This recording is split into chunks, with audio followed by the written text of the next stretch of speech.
L'actualité nationale et internationale. Waga FM, la radio leader. Waga FM, la matinale info.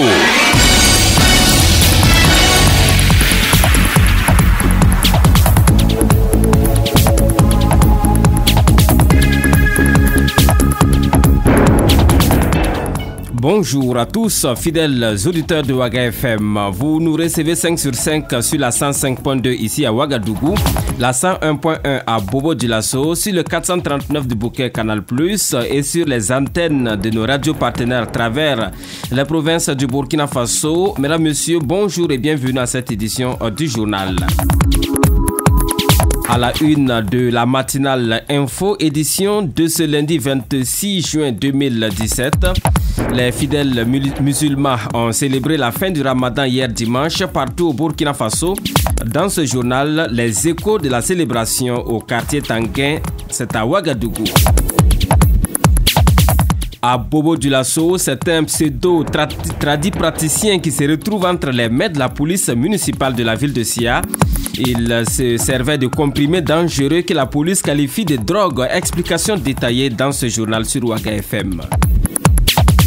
À Faran Gourma et plus généralement dans la région de l'Est du Burkina Faso, le mariage précoce constitue une problématique qui joue négativement sur la scolarisation des jeunes filles. Le ministère de l'Éducation nationale et de l'alphabétisation est allé toucher du doigt les réalités de cette pratique dans l'Est du Burkina. Reportage dans cette édition. Mesdames, Messieurs, une fois de plus, bonjour à toutes et à tous. Merci de votre fidélité au programme de Waga FM, la radio de toutes les générations, et bienvenue à l'écoute de cette édition de la matinale info que j'ai le plaisir de vous présenter. Les infos sur Waga FM, présentation Paul Miki Rwamba. Les infos sur Waga FM, l'actualité nationale. Les musulmans du Burkina Faso ont célébré hier dimanche 25 juin 2017 la fête de l'Aïd el-Fitr qui marque la fin du carême. Ici à Ouagadougou, dans le quartier Tanguin, la prière a été dirigée par l'imam Salif Kafando. Le compte rendu est de Chérif Koulibaly qui a pris part à cette prière matinale d'hier dimanche. Nous écoutons donc son reportage. Allahu Akbar wa lillahi hamd. Subhanallah.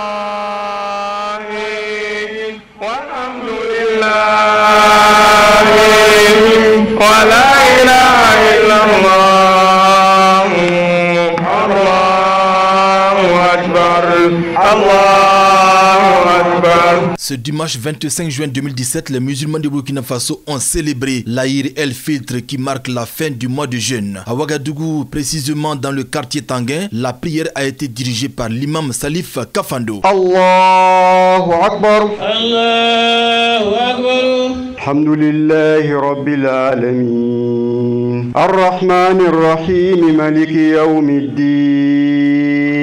Iyyaka na'budu wa iyyaka nasta'in. اهدنا الصراط المستقيم صراط الذين أنعمت عليهم غير المغضوب عليهم ولا الضالين وسماء وطارق وما أدراك ما الطارق النجم ثاقب إن كل نفس لما عليها حافظ فلينظر الإنسان مما خلق من ماء دافق يخرج من بين صلب وترائب إنه على رجعه لقادر يوم تبلى السرائر فما له من قوة ولا ناصر والسماء ذات الرجي والأرض ذات الصدع إنه لقول الفصل وما هو بالهزل إنه يكيدون كيدا وأكيد كيدا فمهل الكافرين أمهلهم رويدا. Après les deux rakats, l'imam Salifou Kafando, dans son sermon, a exhorté les musulmans à rester dans la vérité et le bien, car pour lui, il est important de ne pas retomber dans les mêmes péchés. Il a terminé son sermon en faisant des bénédictions pour notre pays, le Burkina Faso. Et voilà, c'était un compte rendu signé Chérif Koulibaly. Nous allons donc souhaiter bonne suite de fête de Ramadan à tous les musulmans du Burkina Faso et singulièrement à tous les musulmans fidèles auditeurs de Waga FM, la radio de toutes les générations.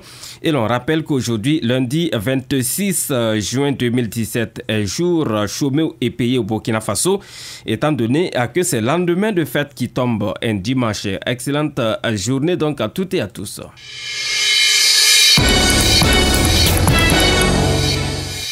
La suite de cette édition de la matinale info sur Waga FM. Direction Bobo Dioulasso à présent. La police municipale a réussi à mettre la main sur un individu qui pratiquait la médecine traditionnelle dans la ville de Sia. L'individu se servait de comprimés à forte teneur de drogue selon la police. Explication Abdoulaye Ouattara sur place à Bobo Dioulasso. Des bidons vides de boissons sucrées entassés dans la cour, d'autres remplis de produits dits traditionnels, des cartons vides superposés de part et d'autre.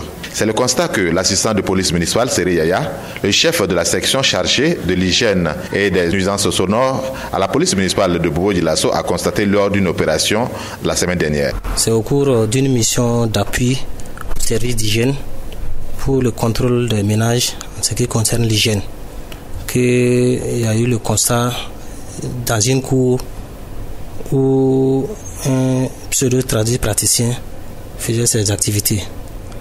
On a trouvé que d'abord il y a l'insalubrité, ensuite les produits utilisés, des comprimés sur lesquels c'est marqué 150 qui étaient pilés pour être mélangés aux produits.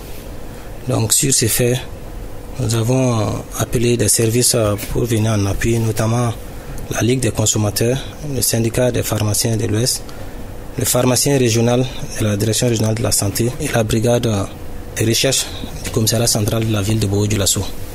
Des produits nuisibles à la santé de l'homme qui par contre lui sont vendus à tout bout de rue. Le président du syndicat des pharmaciens de l'Ouest, Dr Amadou Zombré, ne manque pas de mots pour qualifier ces pratiques.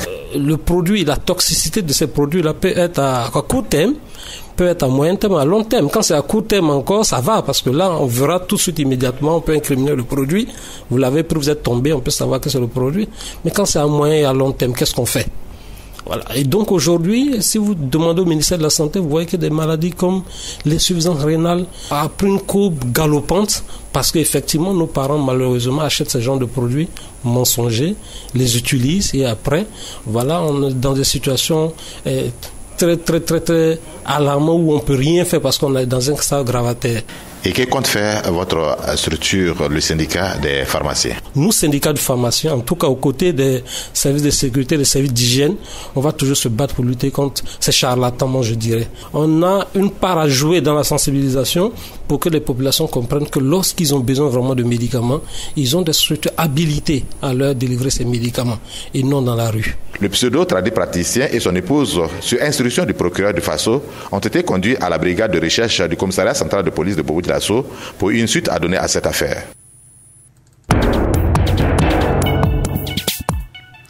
Et puis, en prélude au vote du traité d'interdiction des armes nucléaires qui aura lieu le 7 juillet prochain à New York aux États-Unis, le mouvement raélien a lancé une pétition et une action dénommée « Méditer avec nous, 1 minute pour la paix ». Question de demander à l'interdiction de l'élimination des armes nucléaires. Des précisions avec Yolanda Zumbara. Les puissances nucléaires mondiales ont accumulé des milliers d'armes nucléaires pouvant détruire totalement l'humanité en quelques secondes. C'est conscient de ce danger que l'Assemblée générale des Nations unies va voter le 7 juillet prochain le traité d'interdiction des armes nucléaires. Le mouvement raélien a, à cet effet, lancé un mouvement « Méditer avec nous, 1 minute pour la paix ». Et Biedit Alaman, guide évêque raélien.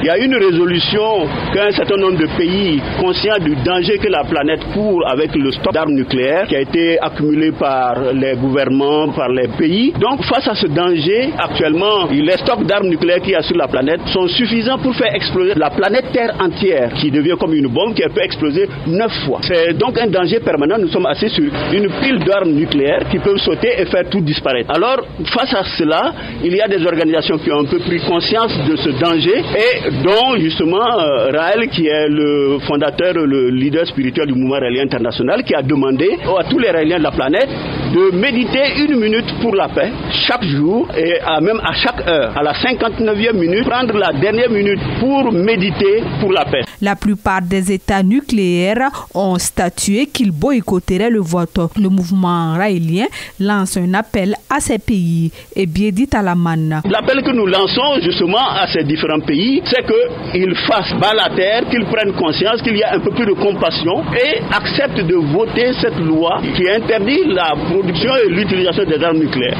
C'est l'appel qui est lancé à tous les pays. Et à ce moment, la plupart des pays qui sont conscients de ce danger sont favorables à voter positivement, favorablement pour l'interdiction des armes nucléaires. Sauf que c'est quelques pays qui sont contre avec leurs alliés. Alors, s'il y a une pression par vos prières, par vos méditations pour qu'il y ait la paix, cela va avoir un effet positif et faire basculer l'ensemble pour que justement, le jour de ce vote-là, qui va arriver très bientôt, d'ici le 7 juillet, que la loi interdisant les armes nucléaires soit votée à l'ONU. Outre cette initiative Méditer avec nous 1 minute pour la paix, le mouvement raélien a également lancé une pétition pour interdire et éliminer les armes nucléaires. Un compte rendu signé Yolande Zumbar.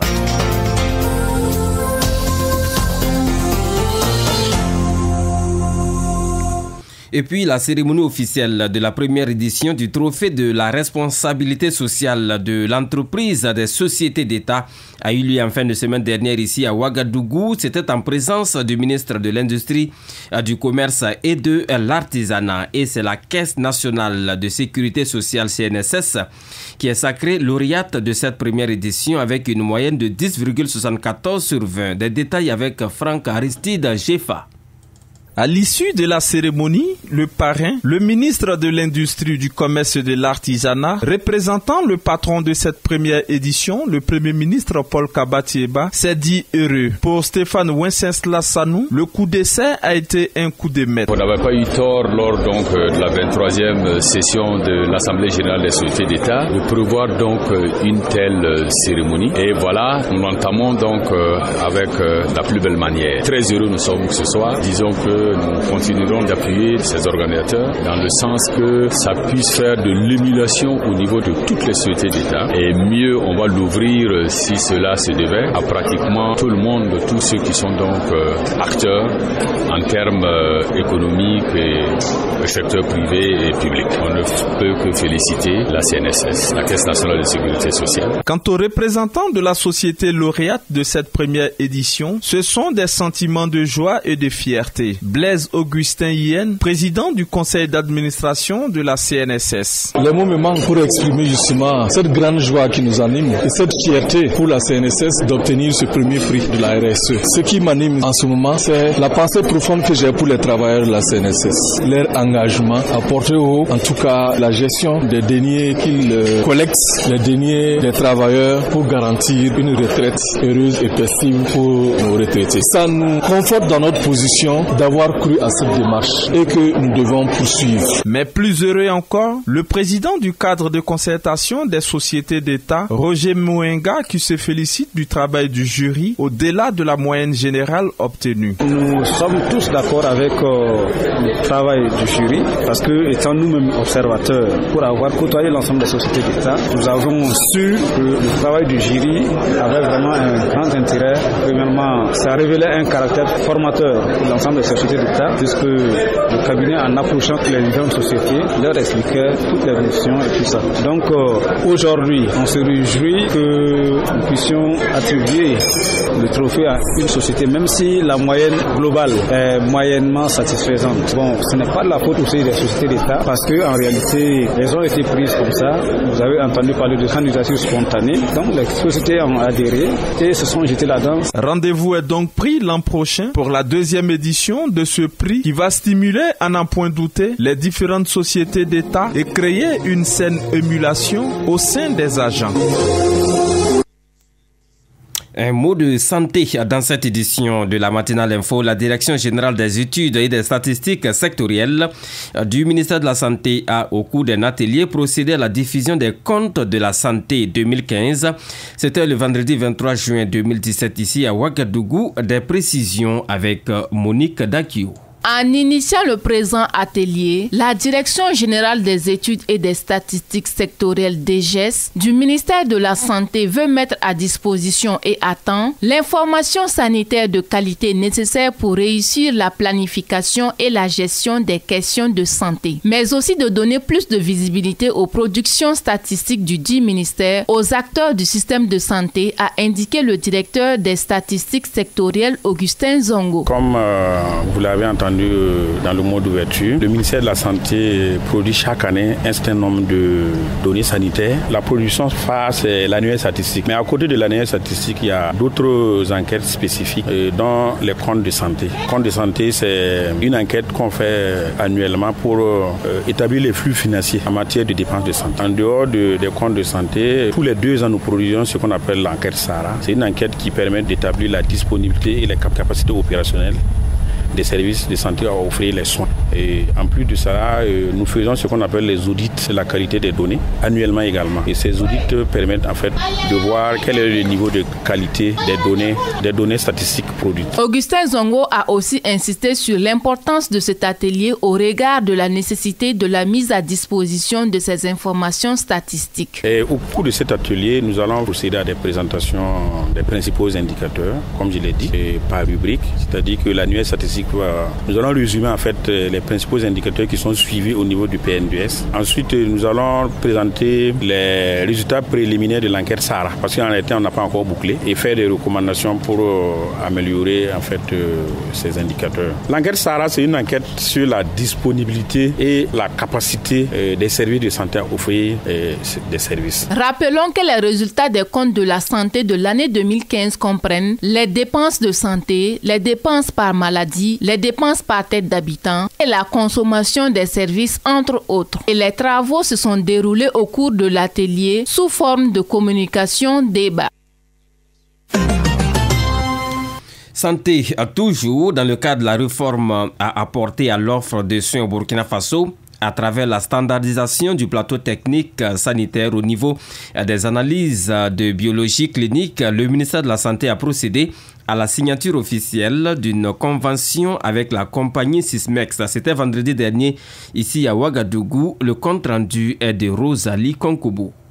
Selon le ministre de la Santé Nicolas Meda, la convention entre le ministère de la Santé et la compagnie Sysmex pour une standardisation du plateau technique sanitaire burkinabé, surtout au niveau des analyses de biologie clinique, tire son origine de la rencontre à Berlin en Allemagne du chef de l'État burkinabé Roch-Marc Christian Kaboré en vue d'un rapprochement entre l'État burkinabé et les industriels allemands pour un accompagnement de la mise en œuvre du PNDS et la promotion des valeurs qui unissent les 2 nations. Nicolas Meda a souligné l'intérêt de ce partenariat avec la compagnie Sysmex pour la population du Burkina Faso en matière de qualité d'offre de soins. Ce partenariat avec la firme Sysmex est un peu un début d'un projet pilote qui choisit une marque qui est le numéro 1 au monde en matière d'examen de biologie clinique d'hématologie pour vérifier sur toute l'étendue du territoire à tous les niveaux du système de santé, que ce soit au niveau primaire, au niveau secondaire et au niveau tertiaire, doter de cette plateforme d'hématologie et voir quelle est la qualité d'offre de soins qui se passe à ce niveau, quelles sont les contraintes ou les succès dans la maintenance biomédicale après la formation des équipes chargées de cela et en quoi ça réduit les coûts. Déjà, je vous annonce que les coûts des examens de ce type seront réduits de moitié. Le matériel donné, c'est un matériel d'hématologie, c'est des automates de la firme Sysmex qui est un conglomérat allemand et japonais et le siège social mondial se trouve à Kobe au Japon. Il s'est agi pour le représentant de Sysmex au Burkina Faso de rappeler l'importance du matériel dermatologique dont a été doté le ministère de la Santé du Burkina Faso sans manquer de fournir des explications quant aux tests dermatologie. Il a également indiqué la période d'opérationnalisation de cet équipement au profit des populations burkinabées. Yves Traoré. Les équipements que vous vous voyez ici sont des équipements qui ne sont pas faits pour le Burkina seulement. Les meilleurs labos au monde utilisent ces équipements et nous avons de la chance de pouvoir en faire bénéficier à tous. Le test d'hématologie, c'est en fait regarder dans le sang quels sont le nombre de cellules et la qualité des cellules. Donc lorsque quelqu'un va consulter chez un médecin, la première chose qu'on fait, c'est de regarder comment sont ces cellules. Et à partir de cet examen, on peut orienter le diagnostic. Cet examen peut suffire à lui seul à dire que le patient a telle ou telle maladie, ou alors en tout cas orienter sur la suspicion d'une cause probable. Donc c'est l'examen le plus prescrit. Alors après la signature, nous avons prévu l'installation des premiers équipements dès le 1er août. Le ministre de la Santé interpelle tous les acteurs de la santé et tous les partenaires qui seront sollicités dans le cadre de ce projet d'apporter tout l'appui nécessaire pour son plein succès. Nicolas Meda a par ailleurs souligné les grands défis à relever, mais dit être confiant pour la mobilisation sans condition de tous pour l'intérêt général de la nation. Un compte rendu signé Rosalie Konkobo. Et puis on reste avec vous, Rosalie Konkobo, pour dire que le Centre d'études et de recherche sur l'éthique et la cyberactivité a initié une formation au profit des journalistes de presse en ligne. C'était samedi dernier ici à Ouagadougou. Cette formation était placée sous le thème « La réglementation de la presse en ligne au Burkina Faso, analyse de son efficacité au regard de la responsabilité en cascade ». Le compte rendu donc est signé Rosalie Konkobo. Environ une dizaine de journalistes de la presse en ligne, de la presse audiovisuelle et de celle écrite a bénéficié d'une formation offerte par le Centre d'études et de recherche sur l'éthique et la cyberactivité CERTIC en vue de leur permettre de s'approprier la loi portant un régime juridique de la presse en ligne au Burkina Faso et de comprendre le degré de responsabilité en cas de commission d'actes de nature infractionnelle. Arnaud Nichema, juriste et directeur exécutif du CERTIC. Eu égard au fait que depuis 2015, la loi sur la presse en ligne a été adoptée et jusqu'au jour d'aujourd'hui, aucune activité de sensibilisation, d'appropriation de cette loi-là n'a été faite. Nous avons donc jugé utile d'échanger et de former les journalistes parce que de plus en plus, on se rend compte que toute la presse se numérise et naturellement, le contenu de la presse devient plus enrichissante avec la contribution des citoyens, des internautes et naturellement, dans les activités de presse en ligne, il y a des infractions qui se commettent. Il est bon que les journalistes s'approprient l'ensemble de ces instruments pour pouvoir être plus opérationnels donc dans leurs organes de presse. Le directeur exécutif du Centre de recherche sur l'éthique et la cyberactivité s'est également appesanti sur les différents modules qui seront dispensés aux journalistes. Arnaud Nichema. Nous avons principalement deux modules. Le premier, c'est sur la présentation elle-même de la loi portant régime juridique de la presse en ligne au Burkina Faso. Et puis la deuxième communication, on va porter sur les délits de presse en ligne. Et ensuite, nous allons faire un travail en atelier sur des situations problèmes qui sont des fictions que nous avons imaginées qui pourront donc nous permettre de dégager des solutions à des faits réels. Participant à la formation sur la réglementation de la presse en ligne au Burkina Faso, Diko Amidou, journaliste au journal Le Quotidien, a apprécié l'initiative du CERTIC. C'est la bienvenue pour les acteurs du monde de la communication que nous sommes. Cela nous permettrait aussi de savoir les textes qui régissent notre domaine pour mieux pouvoir œuvrer sur le terrain dans le respect de l'autre. Et j'encourage les organisateurs à faire davantage et à impliquer beaucoup plus d'acteurs. Dans le domaine de la presse aujourd'hui au Burkina Faso, les acteurs sont vraiment nombreux. Donc ce genre d'initiative-là, il faudrait les élargir à un grand nombre pour que, enfin, mettre dans la main chacun des acteurs que nous sommes, arrivions à donner l'information juste aux populations dans le respect de l'autre. Notons qu'une analyse critique de la loi burkinabé sur le régime juridique de la presse en ligne a été faite au cours de la formation. Et à son terme, initiateurs et participants y ont tiré satisfaction. Et puis, je vous l'annonçais en titre de cette édition. Dans la région de l'Est du Burkina Faso, les phénomènes du mariage précoce en milieu scolaire constituent une problématique qui préoccupe les acteurs de l'éducation nationale. La direction de la communication du ministère de l'Éducation nationale et de l'alphabétisation a initié une tournée dans la région de l'Est. Objectif, constater de visu l'ampleur de ce phénomène sur le terrain. Le compte rendu est de Ella Marie-Estelle Guébri. Sous l'impulsion de l'État burkinabé et ses partenaires au développement, de multiples initiatives ont été développées sur le terrain en faveur de l'éducation des filles. Malgré ces progrès significatifs, l'on constate de multiples contraintes au maintien et à la réussite des filles en milieu scolaire dans la région de l'Est. Et cela s'explique par plusieurs phénomènes. Aimé Boama, responsable de la promotion de l'éducation des filles dans la région de l'Est. C'est dû à l'ignorance de certains parents qui perdurent toujours après les multiples sensibilisations.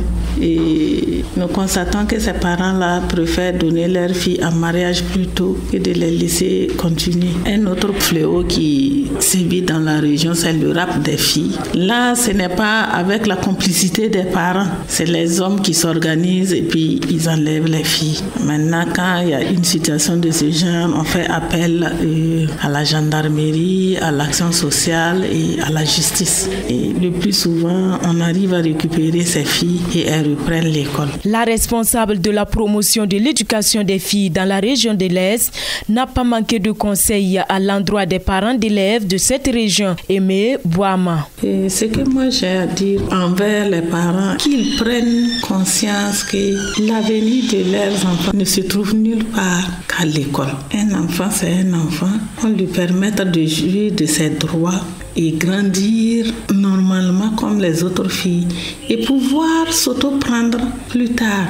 Parce que dès qu'on arrête l'école de la petite en plein épanouissement, c'est l'empêcher de se développer elle-même d'abord. C'est l'empêcher d'être heureuse même dans son foyer parce qu'elle se marie sans connaître ce qu'il y a, ce que c'est que le foyer, sans connaître même ce que c'est que le mariage. Qu'est-ce qui l'attend là-bas?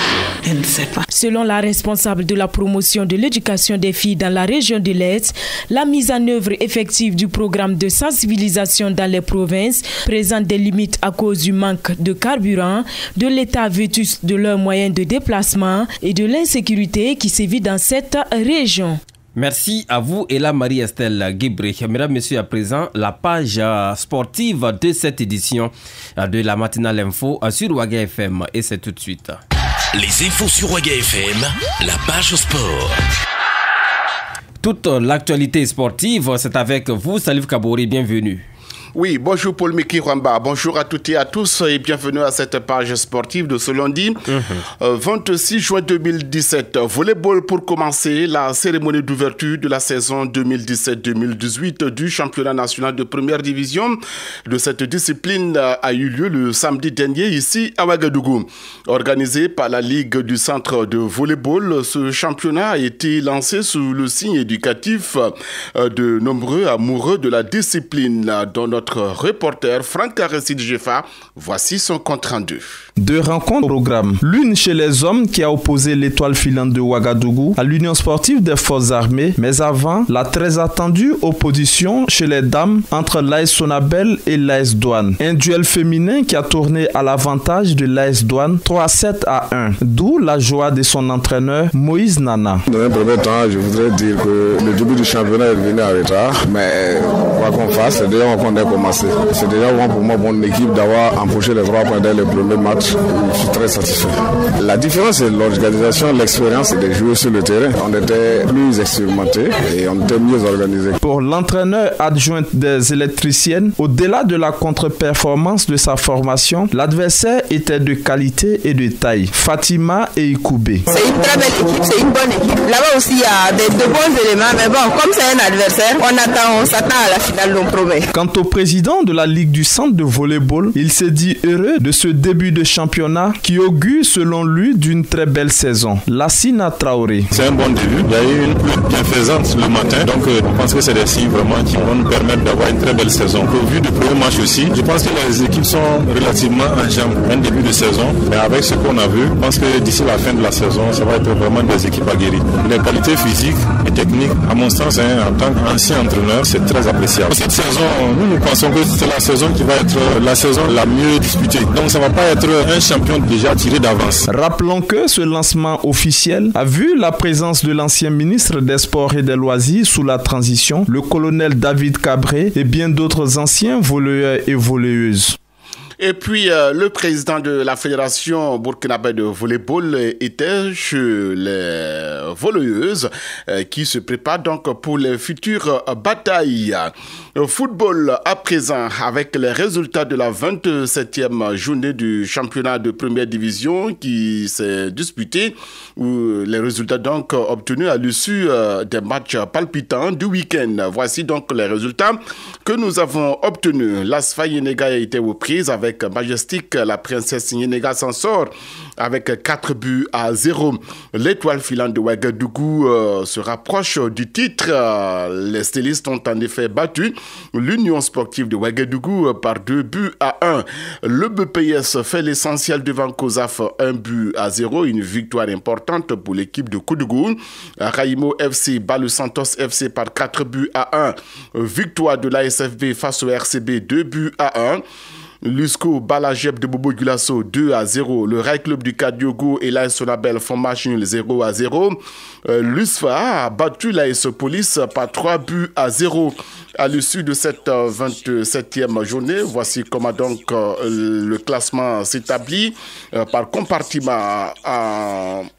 En tête, vous avez le Rail Club du Kadiogo, toujours leader avec 52 points plus 19. Deuxième EFO avec 50 points plus 13. Troisième USFA avec 45 points plus 13. Au milieu du tableau, le RCB est en 8e position avec 35 points. 9e ISO, 33 points. Et 10e Asfa Yenega avec 33 points, moins 6. Et puis, en bas du tableau, vous avez le Santos FC 14e avec 26 points. Lusco est 15e avec 25 points. Et la Lanterne Rouge, COSAF 16e avec 23 points. Voici Paul Mekiwamba. Merci à vous, Salif Kaboré, pour ces informations sportives. On se retrouve à tout à l'heure pour commentons à l'actualité. À tout à l'heure.